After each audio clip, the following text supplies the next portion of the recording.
Story line. यह एक ऐसे शख्स की कहानी है जो शक की वजह से अपनी बीवी का कत्ल कर देता है। बहुत साल पहले वह उस जगह घूमने के लिए आया था और उस लड़की से मोहब्बत कर बैठा था। उसने उस लड़की से शादी की और वहीं का होकर रह गया। एक रोज उसकी बीवी ने एक ख्वाब देखा और उस ख्वाब को हकीकत में तब्दील होने से रोकने के लिए उनकी जिंदगी में कुछ ऐसी तब्दीली आई कि उस शख्स ने अपनी बीवी का ही कत्ल कर दिया। मैं जब से इन पहाड़ी इलाकों में आई थी, नहर रूहनाक की नायों का जिक्र हर खास म से सुनती थी। लोग कहते उसके सनोबर के सायों से ढके हुए किनारों पर सुहाने ख्वाबों की रोमांच झिलमिलाती है। पहाड़ी खाना बदोशों का बयान था कि लूम पहाड़ों की बुलंदियों ने एक मुकाम पर आसमान के नील में शिगाफ कर रखा है और रूहनाक की नीली धार वहीं से उतरती और कोहसारों में से होती फिरती इस वादी में एक नदी बनकर आ निकलती है। भला आप गौर कीजिए, इन रूमानी फिक्रों को सुनकर मुझ जैसी सैरो सयाहत की दिलदादा से कब निचला बैठा जा सकता था।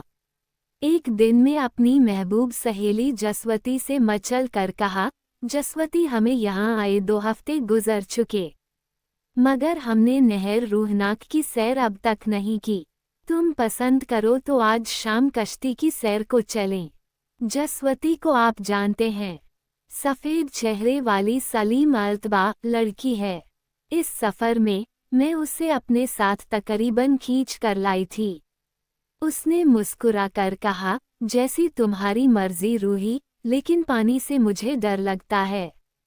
उसी वक्त जसवती के एक महबूब हबशी नजाद खानाजाद ने कहा, खातून मैंने सुना है साहिल रूहनाक पर एक बहुत मुश्ताक 100 साल का बूढ़ा मल्लाह रहता है।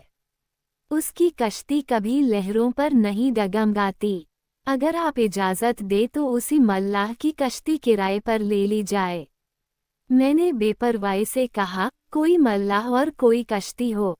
जसवती कहने लगी, 100 साल का मल्लाह खाक कश्ती चलाता होगा। खानाजाद ने कहा, खातून सुना है वो 70 साल से कश्तीबानी करता है और आज तक उसकी कश्ती को कोई हादसा पेश नहीं आया। गर्ज उसी वक्त हमने उसे कश्ती किराए पर लेने और शाम की चाय का इंतज़ाम कश्ती ही में करने के लिए रवाना कर दिया। जब हम दोनों इस मुकाम पर पहुँचे जहाँ से सयाह रूहनाक की सैर के लिए पानी का सफ़र शुरू करते हैं, तो हमने देखा कि एक सुर्ख और नीले रंग का मुरस्सा शिकारा हमारे इंतज़ार में है। उसके मोतियों के कांपते हुए पर्दों में से ईरानी कालीन, पारों पर रखे हुए खुशवज़ा और खुशकता तकिए वते इस्तिराहत दे रहे थे। मैंने मुस्कुराकर जसवती से कहा, ये खलीफा बगदाद का मेहराब तफरीह मालूम होता है। अंदर आराम से नींद दराज होने के बाद हमने मुड़कर कश्ती चलाने वाले को देखा। एक पीर 100 साला कश्ती के परले सिरे पर चप्पू हाथ में लिए बैठा था। उसके मुरझाए हुए चेहरे पर सफ़ेद लंबी दाढ़ी के बाल हल्की हल्की हवा से कांप रहे थे। पुरानी आंखों में जिंदगी की ताबानी और दरख्शानी न थी, बल्कि जैसे एक धुंध में से माजी की हसरत-ए दीदार चमकती नजर आ रही थी। हबशी खानाजाद ने चाय तैयार कर रखी थी।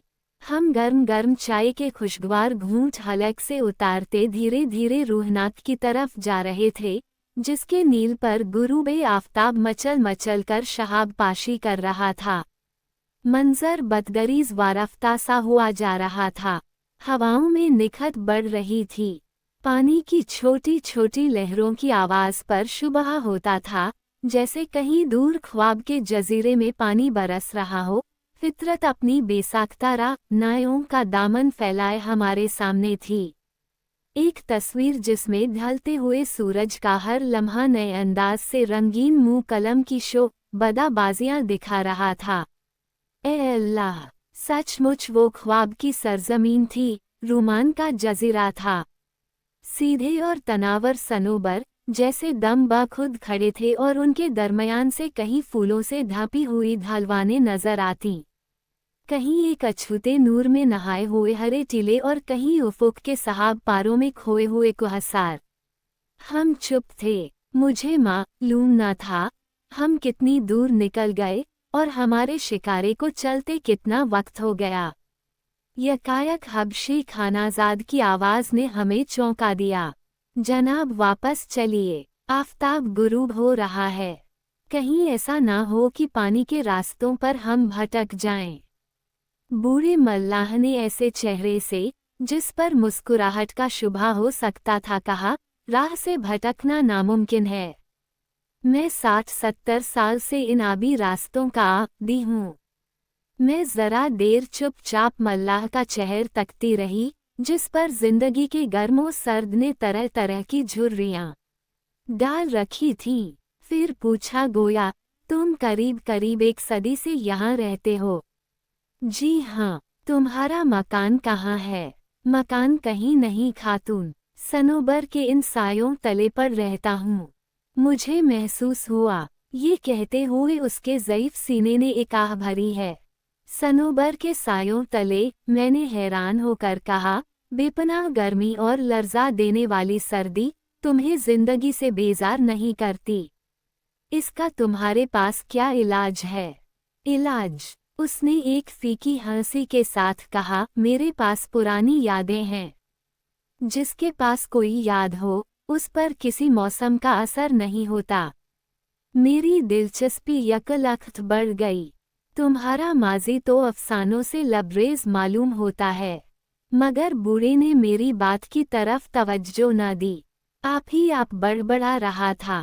मुझे सनोबर के सायों तले रहना पसंद है। मुझ पर इन सायों से चंद घंटे की मुफारिकत भी शाक गुजरती है। जब भी तो मैं शहर में मजदूरी करने नहीं जाता, मैं इन सायों तले कश्ती लिए इधर उधर फिरता रहता हूँ। क्या तुम हमें उस राज से आगाह कर सकोगे कि सनोबर के सायों से तुम्हें क्यों इश्क है? मैंने इल्तिजा के लहजे में पूछा। ये कोई राज नहीं, उसने दम तोड़ते हुए सूरज के मुकाबिल एक स्याह तस्वीर बनकर कहा। सभी जानते हैं कि मुझे सनोबर के सायों से क्यों मोहब्बत है और क्यों मैं अपनी जिंदगी के आखिरी सांस उनके नीचे खत्म करना चाहता हूँ। जसवती और मैं कुहनियाँ तकियों पर रखकर मुतवज्जा हो गईं। कश्ती बहाव पर जा रही थी। बूढ़ा चप्पू हाथ में थामे बेपरवाही से अपनी कहानी कह रहा था। आज से 70 साल पहले का जिक्र है कि दुनिया मेरी नज़रों में नौजवान थी। जिंदगी की हर करवट में हजारों ही दलफरेबियां महसूस होती थीं। मैं गरीब मल्लाह न था। इन पहाड़ी इलाकों का एक खुशहाल ताजिर था। बहार के मौसम में एक दिन शाम के आसमान पर सुनहरा चांद हंस रहा था, जब मैं इसी रूहनाक के साहिल पर इन्हीं सनोबर के सायों तले चहल कदमी के लिए निकल आया। मेरी नज़र पहाड़ी हुस्न के एक नादिर नमूने पर पड़ी। एक कम सिन लड़की पर, जो सनोबर के साए तले एक सब्ज पत्थर पर बैठी एक टोकरी बुन रही थी। मुझसे तफसील की रंगीनी न मांगिए, रात का अंधेरा उतर आएगा। समझ लीजिए मैं खुद वहां न आया था, मुझे वो कुव्वत वहां खींच लाई थी, जो हर नौजवान के दिल को जिंदगी के फूलों के दरमियान कशां कशां लिए फिरती है। हम में मोहब्बत शुरू हो गई। हम शबाब की एक रंगीन वारफ्तगी में बाहम मोहब्बत करने लगे। हम हर रोज़ इन्हीं सनोबर के कांपते हुए सायों तले मिलते और अपनी आरज़ुएं एक दूसरे के धड़कते हुए दिल से कहते। बहुत जल्द हमारी शादी हो गई। उसी वक्त अचानक सनोबर के दरख्त पर से एक नाशाद बुलबुल यकायक चिल्लाई। बूढ़े ने मुड़कर उसे देखा और फिर लर्ज़ कर कहा, ये दीवाना परिंद क्या कह रहा है? यही न कि मोहब्बत बहुत जालिम चीज़ है। जसवती ने मुझे और मैंने जसवती को चुपचाप देखा। इस बूढ़े दिल में यकीनन कभी शेर के चश्मे उबलते रहे थे।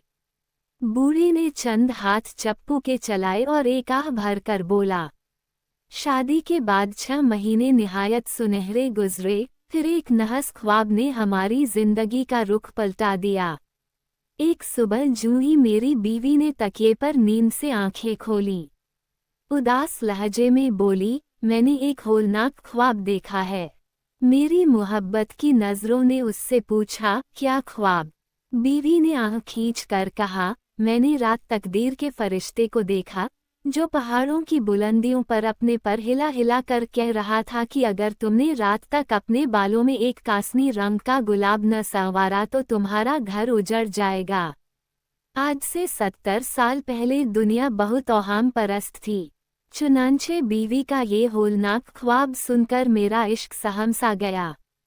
मेरी परेशानी देखकर बीवी बोली, पर इतने फिक्र की क्या बात? मैंने कहा, फिक्र कैसे न हो शीरी तरीन, क्या तुझे नहीं मालूम कि कासनी रंग का गुलाब इन पहाड़ी इलाकों में नायाब है? मेरी बीवी का चेहरा पीला पड़ गया। नायाब? फिर क्या करोगे? कासनी रंग का गुलाब आज रात तक बालों में लगाना जरूरी है, वरना हमारा ये मुस्कुराता हुआ घर तबाह हो जाएगा। फरिश्ते ने यही कहा था। नामालूम अंदेशों से घबरा कर वो रोने लगी।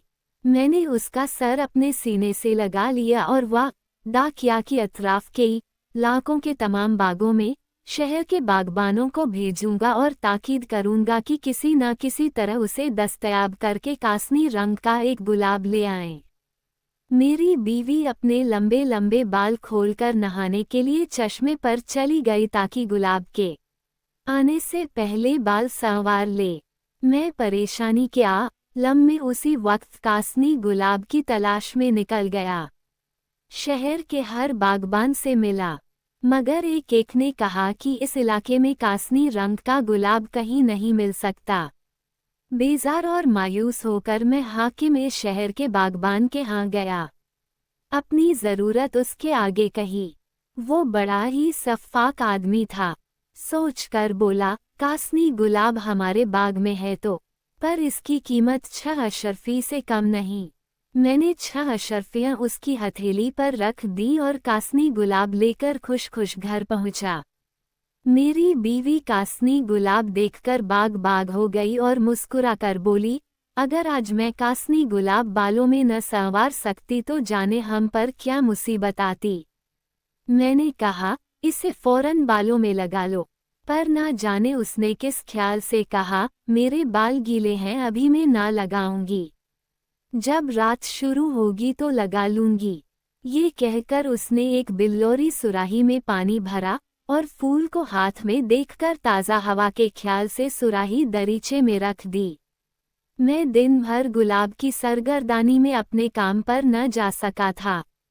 दुकान पर जा बैठा। रात के वक्त जब घर वापस आ रहा था तो मेरा पुराना दोस्त हुमरी मुझे मेरे घर के करीब ही मिल गया।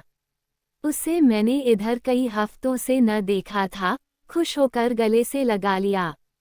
मैं तुम्हारे ही यहाँ गया था, तुम न मिले तो मायूस होकर वापस आ गया।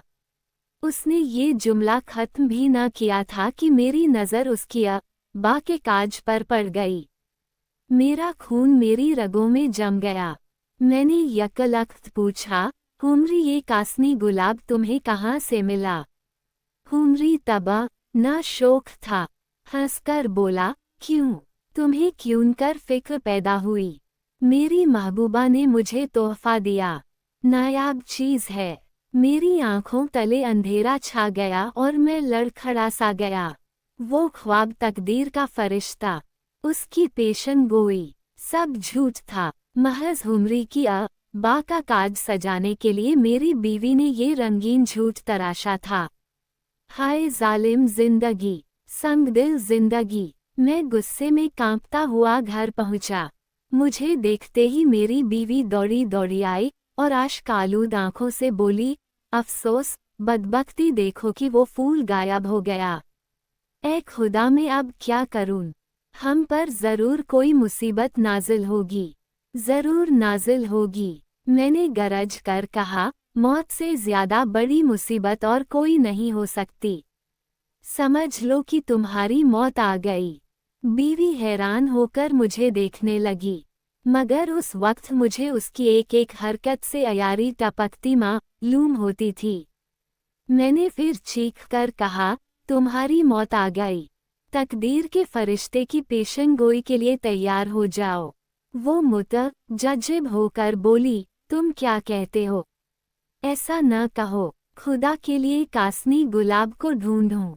मैंने उसे बाग के दरीचे में ताज़ा हवा के लिए रख दिया था।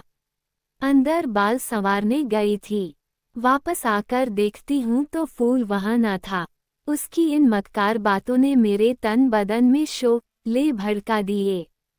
मैंने उसके नर्म बाजुओं को अपने मजबूत हाथों में पकड़ लिया और इस जोर से दीवार पर धक्का दिया कि टक्कर खाकर उसके सर से खून का एक सुर्ख फव्वारा फूट निकला। रातों रात मैंने उसे उसी सनोबर के साए तले दफना दिया जहां उससे मेरी पहली मुलाकात हुई थी। एक जुनून की बेअख्तियारी में मैं घर की तरफ लौट रहा था कि इत्तेफाक से मेरा दोस्त हुमरी फिर मुझे एक गली के मोड़ पर मिल गया। उसे देखते ही मेरी आंखों में खून उतर आया। वो हंसकर बोला, तुम्हारी आंखें ऐसी सुर्ख हो रही हैं जैसे तुम खून करके आए हो। वो इस तरह बातें कर रहा था गोया मैं उसके राज से नावाकिफ हूँ। मैंने लपक कर उसका गिरेबान पकड़ लिया और बोला, बदमाश, तू समझता है कि मैंने खून नहीं किया। मैं उसे ठिकाने लगा चुका हूँ। ये कहकर कासनी रंग का गुलाब मैंने उसकी बा के काज से नोचकर जमीन पर दे मारा और अपने जूतों की मजनूनाना हरकत से मसल डाला। हुमरी आंखों में दहशत लिए मेरा चेहरा तक रहा था। जब मैंने उससे कहा कि मैंने उसकी महबूबा का खात्मा कर दिया और अब उसका काम तमाम कर देने पर आमादा हूँ तो उसने एक दिलदोज चीख मारी और कहने लगा, कोताहंदेश और जल्दबाज, तू बदबख्त है। वो गुलाब तो मैंने सड़क पर से उठाया था। मैं बाजार में से गुजर रहा था कि गुलाब का फूल देखकर उठा लिया। शायद तुम्हारे ही दरीचे से नीचे गिर पड़ा हो। ये सुनकर मेरी आंखों तले अंधेरा छा गया। एक ऐसा अंधेरा जिसने आज तक दुनिया की नैरंगियों को मुझसे ओझल कर रखा है। तकदीर के फरिश्ते का कहना दुरुस्त निकला। मेरी बीवी उस रात कासनी गुलाब अपने बालों में न संवार सकी। हमारा घर मेरी बेवकूफ़ी और जल्दबाजी के हाथों तबाह हो गया। आज इस किस्से को 70 साल गुजर गए, मगर मैं अपनी गलती पर नादिम इस मिट्टी की परस्तिश कर रहा हूँ जिसमें उन सनोबर के सायों तले मेरी मोहब्बत दफन है। कश्ती साहिल से आ लगी।